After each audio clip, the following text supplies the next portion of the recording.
Hi, I'm Sarah Wilder, and this is part 20 of Surviving the Man I Married.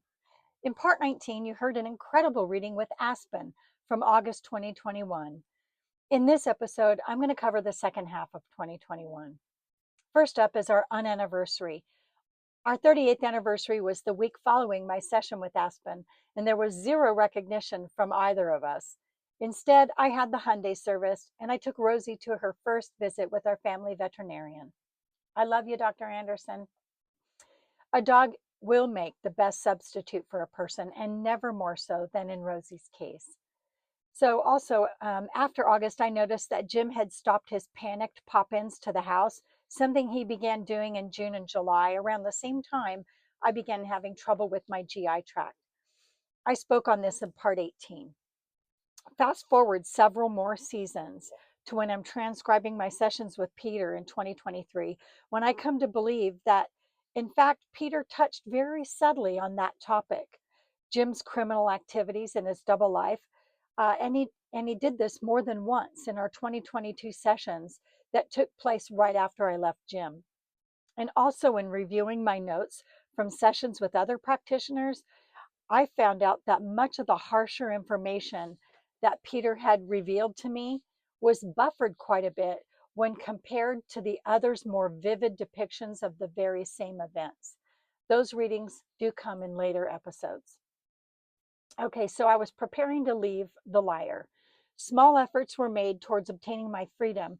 They gained momentum since Bootgate.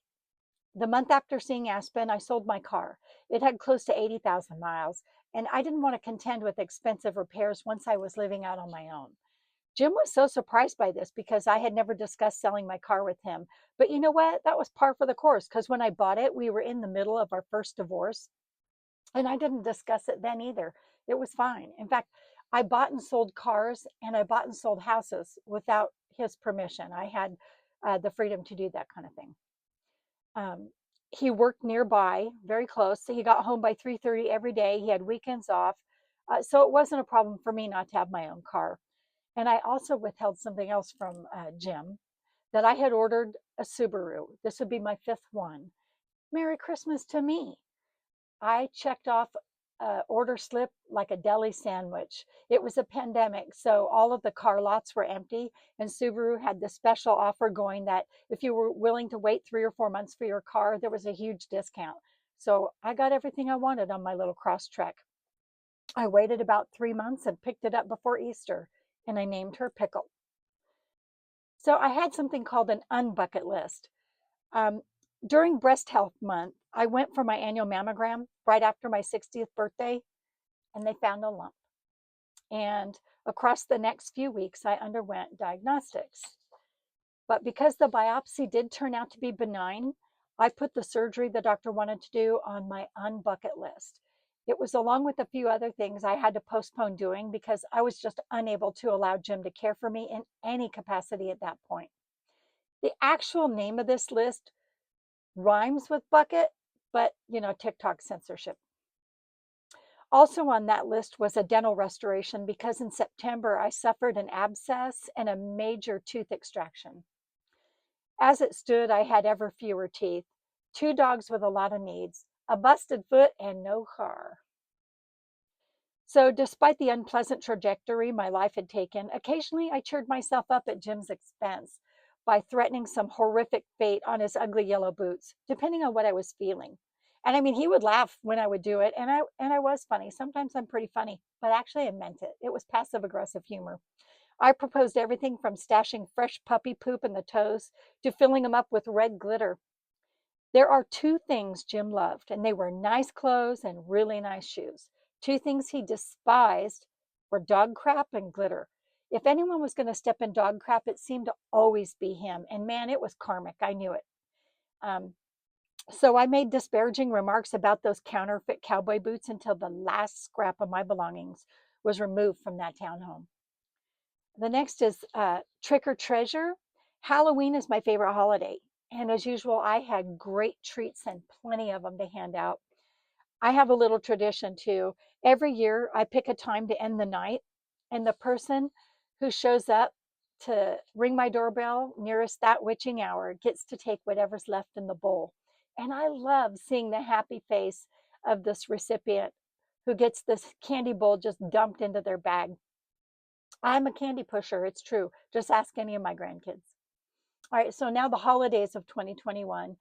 Thanksgiving came and went with no guests. We had great food as usual because primarily I love great leftovers. No turkey, I hate it. It's usually a ham or a rib roast. Christmas 2021 was quiet. It was 2 weeks before Jesus' token birthday when I finally got around to decorating my tree, which I had reluctantly dragged up from the garage the previous month. But unlike the fun and colorful candy themed tree I'd put so much effort into for the Christmas before, I mean, I bought all new ornaments, all new lights. It was a beautiful tree. This year's tree from 2021 was literally indicative of the mood in general. I tossed a tangled wad of lights onto the side of this bare but pretty good big tree. The branches were still flat from being in storage. I put a few candy canes up out of the puppy's reach. No ornaments, not even my favorite pine cone ones. And I left that, what I call my tribute tree, plugged in around the clock. It was a monument to the worst year I'd had in a while. I'm going to post a photo of that in my TikTok stories. So next was the non-birthday. Another pox on the month of December was Jim's birthday. He was turning 61, but no acknowledgement was found at our home. Not surprisingly, I was focused on shutting down that turd fest of a year, and I'm sure he bought himself a new knife or three. Jim was obsessed with knives, and he owned well over 100, a dozen or so of which he used frequently, and he carried 2 or 3 at a time. He also, strangely so, owned 2 cold steel boar spears. Not a lot of boars in Utah, but still. Toxic salt. The last month of one of my worst years continued when Rosie ate sidewalk salt meant to dissolve ice. But she went into preliminary renal failure and she spent 4 days in the ICU at the veterinary hospital.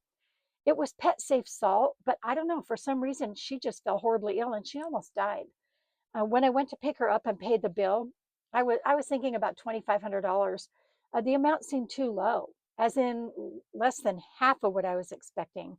After the receptionist double checked with the doctor, she said, "Nope, that's correct." And I just burst into tears. I was crying. I was so appreciative of his compassion and his generosity. He was such a lovely man. I literally sobbed in their lobby. Dr. Anderson, if you're single, hit me up because so am I. Okay, next on the list, the year is still happening, was Bad Dr. K. On the whole, December 2021 was not great. And the second week of the month, I began seeing a new psychiatrist. He ran a ketamine clinic, and I'd read what great results many patients saw using that for their depression. This is therapist number, let's say 10. I don't know. So by the second IV treatment of ketamine, I had a really bad trip.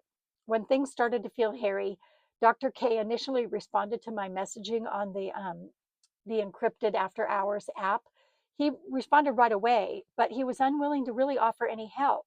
So a dozen messages in passed between us, and finally, in response to me telling him I was experiencing suicidal ideation, and I'd no intent of carrying through, but that's the feeling I was having, he gave me the National Suicide Hotline, and then he straight up ghosted me. I took screenshots of all our messages and I sent them to an investigator at the state licensing board, along with pictures of my really badly bruised arm from his incompetent med techs. A while after that, I found a record online of Dr. K's license revocation and the closure of his ketamine clinic in Lehigh and all of his offices. But I continued to get billed for $800 for that second treatment. So, you know what? I got so pissed, I returned the payment stub in the provided envelope with a little copy of what I'd found on the internet about his current circumstances. And I wrote down a promise that if they ever billed me again, I would spend that money on an attorney instead. Never heard from him again. In summary, 2021 ended up on life support. It was rough. 2022 would be way worse. Although I was slowly moving toward my departure, I was still paddling my little denial canoe upstream. And instead of curing what ailed me, my depression, by doing the really hard thing, leaving gym. I tried drug therapy and I failed miserably. It was such an unnecessary traumatic experience. But I was getting noticeably stronger from having a whole year of the IVIG plasma infusions. So thank you for lasting throughout all these long episodes. I appreciate it. In episode 21, you'll hear about the first half of 2022, how Jim got COVID and I got a new job. If you want to know more, please remember to like, follow, and share to take my story one step closer to publication. And ladies, I invite you to step out of the darkness and into your power.